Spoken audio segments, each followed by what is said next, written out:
You said that the world's first trillionaire would be somebody in climate change in the past. Yeah. Let's update that. What's today, as we stand here today, what sector will the world's first trillionaire come from? Yeah, I think it's energy transition. So energy. So the things we've Yeah. been talking about. Yeah. Really? And So isn't it okay? well, I think the way that I think about So this is a single individual. so Sorry to interrupt. You see their ability to actually build a company that makes huge amount of money as opposed to this distributed idea that you've been talking about. yeah, I'll give you my philosophy on wealth. Mhm. Um, most of it is not you. An enormous amount of it is the genetic distribution of being born in the right place and blah blah blah, irrespective of the boundary conditions of how you were born or where you were raised. Right. So, at the end of the day, you and I ended up in the United States. It's a huge benefit to us. Second is the benefit of our age. It's much better and much more likely to be successful as a 46-year-old in 2023 than a 26-year-old in 2023, because in my case, I have demographics working for me. For the 26-year-old, he or she has demographics working slightly against them. Can you explain that a little bit? What are the demographics here? In the case of me, the distribution of population in America looks like a pyramid. And in that pyramid, I'm wedged in between these two massive population cohorts, the boomers and then these, Gen Z and millennials. And that's a very advantageous position. It's not dissimilar to the position that Buffett was, where he was, packaged in between boomers beneath him and the silent generation above him.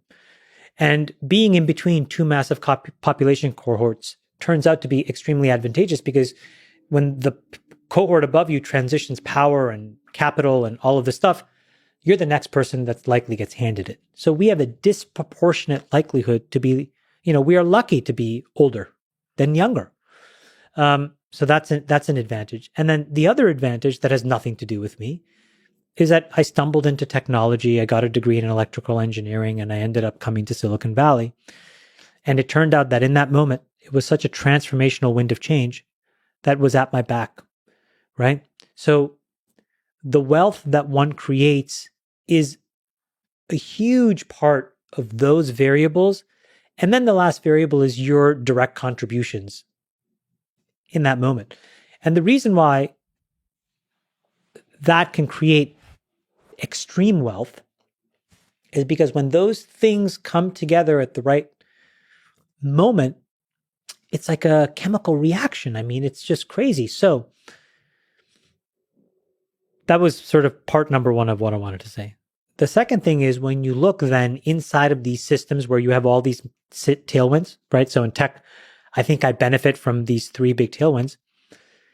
If you build a company or are part of a company or a part of a movement, your economic participation tends to be a direct byproduct of the actual value that thing creates in the world. Mm-hmm.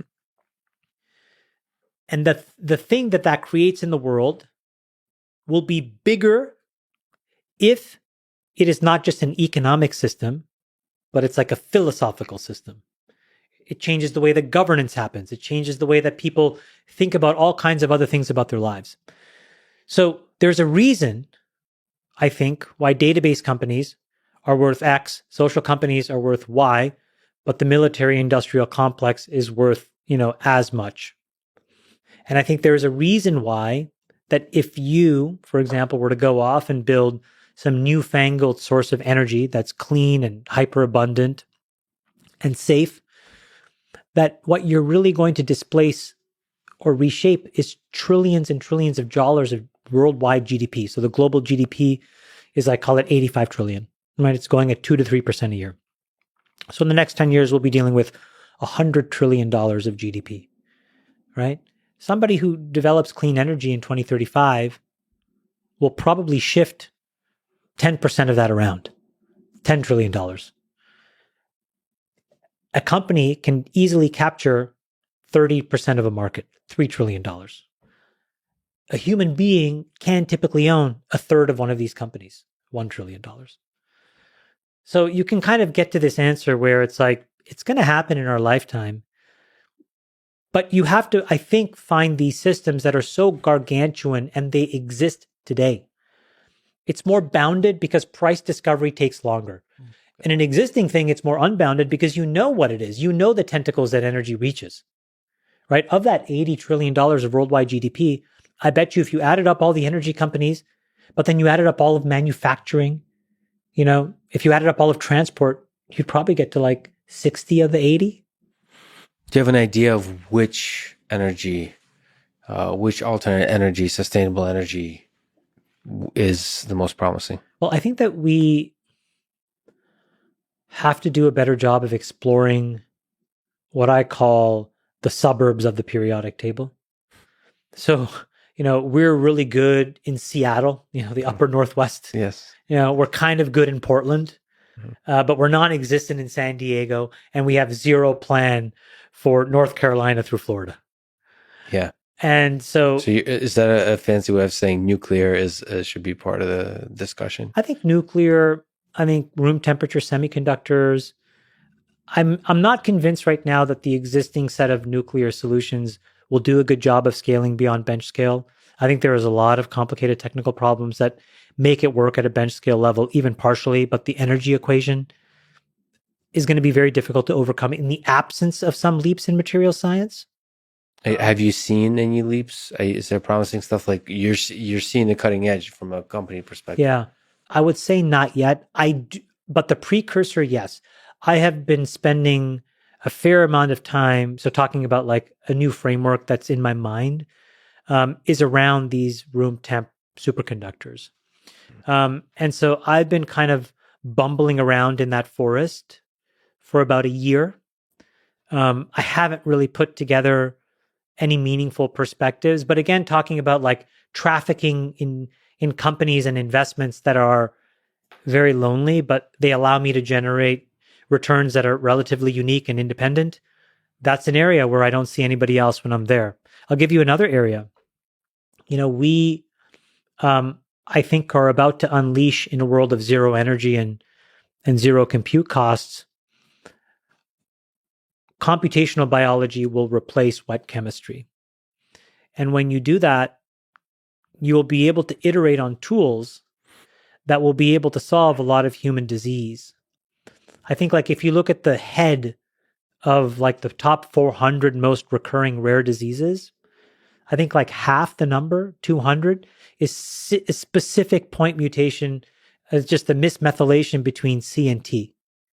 That's like, whoa, wait, you're telling me in billions of lines of code, I forgot a semicolon right there. Mm-hmm. That's causing this whole thing to miscompile. So I just got to go in there and boop, and it's all done. That's a crazy idea. That was a C++, C throwback for people that don't know what I said. There's two people who are clapping. Two people there. Everybody else like, what? This is not a Python. What are you talking about? Makes perfect sense. So couldn't that be a source of the computation biology unlocks? Obviously medicine is begging for the thing with energy though is that the groundwork is well laid. And talking about sort of like the upper bound is well defined. The upper bound in medicine is not well defined because it is not the sum total of the market cap of the pharma industries. It is actually the sum total of the value of human life. And that's an extremely ethical and moral question. Isn't there special interests that are resisting making progress on the energy side? So governments, and how do you break through that? You have to acknowledge the reality of that, right? I think it's less governments. In fact, like I said, I think President Biden has done a really incredible job. Well, Chuck Schumer really has done a really incredible job so just to give you the math on this, right? Like back to this. So 3% of everything of a market are zealots. But when you get past 5%, things tend to just go nuclear to 50, 60%.